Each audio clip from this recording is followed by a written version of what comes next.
Hey everybody, welcome to the church building. To be completely forthright and frank and honest and forward, I've got things to do tonight, so we're going to try to get through this in a speedy manner. Speedy but thorough. Speedy but thorough. So no commentary, we're just going to jump right in. Chapter 17 of Joshua. Again, if you're new to the show, this is a cover-to-cover reading of the Bible. Genesis through Revelation. We're still in the Old Testament. Joshua, still towards the front, in my opinion. Let's dive in. Then allotment was made to the tribe of Manasseh, for he was the firstborn of Joseph.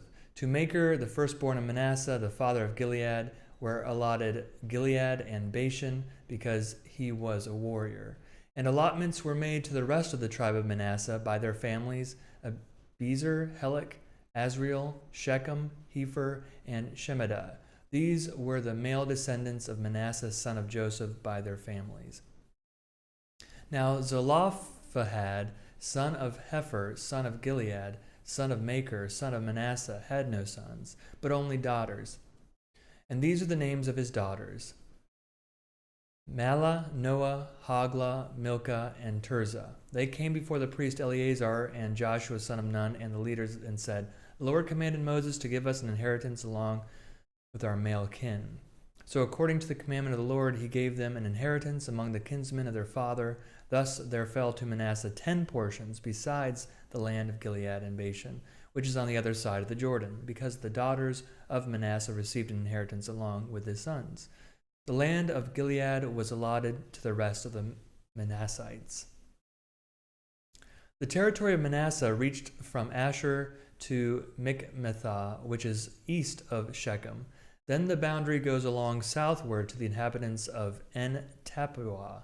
The land of Tappuah belonged to Manasseh, but the town of Tappuah on the boundary of Manasseh belonged to the Ephraimites. Then the boundary went down to the Wadi Kenah. The towns here to the south of the Wadi among the towns of Manasseh belonged to Ephraim.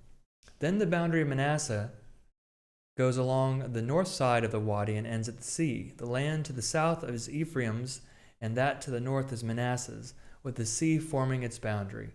On the north Asher is reached, and on the east Issachar. Within Issachar and Asher, Manasseh had Beth Shean and its villages, Ibleam and its villages, the inhabitants of Dor and its villages, the inhabitants of Endor and its villages, the inhabitants of Tanakh and its villages, and the inhabitants of Megiddo and its villages. The third is Naphath. Yet the Manassites could not take possession of those towns, but the Canaanites continued to live in that land. But when the Israelites grew strong, they put the Canaanites to forced labor, but did not utterly drive them out. Verse 14. The tribe of Joseph spoke to Joshua, saying, "Why have you given me but one lot and one portion as an inheritance, since we are a numerous people whom all along the Lord has blessed?" And Joshua said to them, "If you are a numerous people, go up to the forest and clear ground there for yourselves in the land of the Perizzites and the Rephaim, since the hill country of Ephraim is too narrow for you." The tribe of Joseph said, "The hill country is not enough for us, yet all the Canaanites who live in the plain have chariots of iron, both those in Bethshean and its villages, and those in the valley of Jezreel." Then Joshua said to the house of Joseph, to Ephraim and Manasseh, "You are indeed a numerous people, and have great power. You shall not have one lot only, but the hill country shall be yours, for though it is a forest, you shall clear it and possess it to its farthest borders. For you shall drive out the Canaanites, though they have chariots of iron, and though they are strong." Chapter 18. Then the whole congregation of the Israelites assembled at Shiloh and set up the tent of meeting there. The land lay subdued before them. There remained among the Israelites 7 tribes, whose inheritance had not yet been apportioned. So Joshua said to the Israelites, "How long will you be slack about going in and taking possession of the land that the Lord, the God of your ancestors, has given you? Provide 3 men from each tribe, and I will send them out, that they may begin to go throughout the land, writing a description of it with a view to their inheritances. Then come back to me. They shall divide it into 7 portions, Judah continuing in its territory on the south, and the house of Joseph in the territory on the north. You shall describe the land in 7 divisions and bring the description here to me, and I will cast lots for you here before the Lord our God. The Levites have no portion among you, for the priesthood of the Lord is their heritage, and Gad and Reuben and the half-tribe of Manasseh have received their inheritance beyond the Jordan eastward, which Moses, the servant of the Lord, gave them. So the men started on their way, and Joshua charged those who went to write the description of the land, saying, Go throughout the land and write a description of it, and come back to me, and I will cast lots for you here before the Lord in Shiloh. So the men went and traversed the land and set down in a book a description of it by towns in 7 divisions. Then they came back to Joshua in the camp of Shiloh, and Joshua cast lots for them in Shiloh before the Lord. And there Joshua apportioned the land to the Israelites, to each a portion. Verse 11. The lot of the tribe of Benjamin according to its families came up, and the territory allotted to it fell between the tribe of Judah and the tribe of Joseph. On the north side their boundary began at the Jordan, and the boundary goes up to the slope of Jericho on the north, then up through the hill country westward, and it ends at the wilderness of Beth-aven. From there the boundary passes along southward in the direction of Luz, to the slope of Luz, that is Bethel. Then the boundary goes down to Adaroth Adar, on the mountain that lies south of the lower Beth Horon. Then the boundary goes in another direction, turning on the westward side, southward, from the mountain that lies to the south, opposite Beth Horon, and it ends at Kiriath Baal, that is Kiriath Jearim, a town belonging to the tribe of Judah. This forms the western side.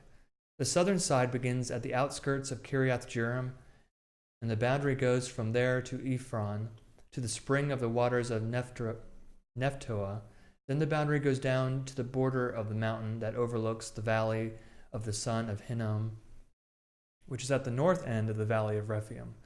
And it then goes down the valley of Hinnom, south of the slope of the Jebusites, and downward to En-Rogel. Then it bends in a northerly direction, going on to En-Shemesh, and from there goes to Geliloth, which is opposite the ascent of Adumim. And then it goes down to the stone of Bohan, Reuben's son, and passing on to the north of the slope of Beth Arabah. It goes down to Arabah. Then the boundary passes on to the north of the slope of Beth Hoglah, and the boundary ends at the northern bay of the Dead Sea, at the south end of the Jordan. This is the southern border. The Jordan forms its boundary on the eastern side. This is the inheritance of the tribe of Benjamin according to its families, boundary by boundary all around. Now the towns of the tribe of Benjamin according to their families were Jericho, Beth Hoglah, Emek Keziz, Beth Arabah, Zemaram, Bethel, Avim, Pera, Oparah, Shephar, Ammoni, Ophni, and Jeba, 12 towns with their villages. Gibeon, Ramah, Beeroth, Mizpah, Chephera, Moza, Rechem, Erpeel, Teralah, Zillah, Haleph, Jebus, that is Jerusalem, Gibeah, and Kiriath Jearim, 14 towns with their villages. This is the inheritance of the tribe of Benjamin according to its families. Do I want to stop there? I'm going to stop there at 18. This is short, but like I said, got things to do. Got to cut things short today. I apologize. Thanks for joining me on this Bible reading. We're going to continue on in chapter 19 next time. See you later. Hope you're doing well.